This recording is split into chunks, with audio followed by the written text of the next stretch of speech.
بسم الله الرحمن الرحيم. السلام عليكم ورحمة الله وبركاته. السلام عليكم ورحمة الله وبركاته. بسم الله الرحمن الرحيم. ومدى الصومالية دافعها أدول جوتا وحن السلام يا سلامة إسلامك. السلام عليكم ورحمة الله وبركاته. نبي يسوع بن عليه الصلاة والسلام توحيدك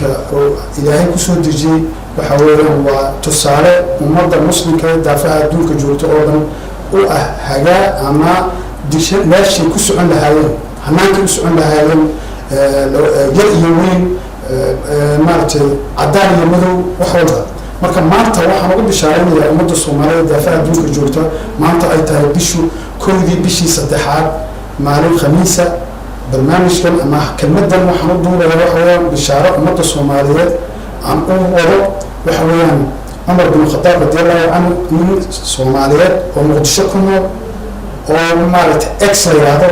aan loo baahnayn magaciisa oo saddexaad magaciisa in la sheego sawirkiisa la muujiyo sababtoo ah waxa weeyaan sidii abwaankii uu yiri اللهم حريصنا حريستي جنة الله كله ورابيه مدة الصومالية مدة مسلم كودنا أبوانكي وحوان منك وحوالي حل الجلو كله وحوالي حل الجلو وقالك يفتيس حل الجلو صوتها الصومالية لما ربو إن قديرية هوليه معلنتي دي قروح دي شرفتي إن الأوالي مركا أبوانك توقدا محاولتا مركا إنا كان قريبا تاريخ ذا سعوس دونتا ومن badbaashaha Soomaaliya aan oran jiray markii dambana han Umar bin Khattab sababtoo ah sidoo uu xariisanayo sidoo uu yahay dadka dhexdiisa aan laga garanay oo maartay ee arkay ahaan xoolada weynaan dawladda u daacada dalka u daacada dadka u daacada ilaahay ka jisaysiyo ummadda Soomaaliyeed waxaan leeyahay musuqmaasuq iyo xumaan wixii tagay maanta in Soomaali u nooshay dad noocaas ah way jiraan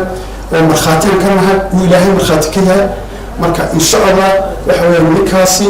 in maartay kuwa badan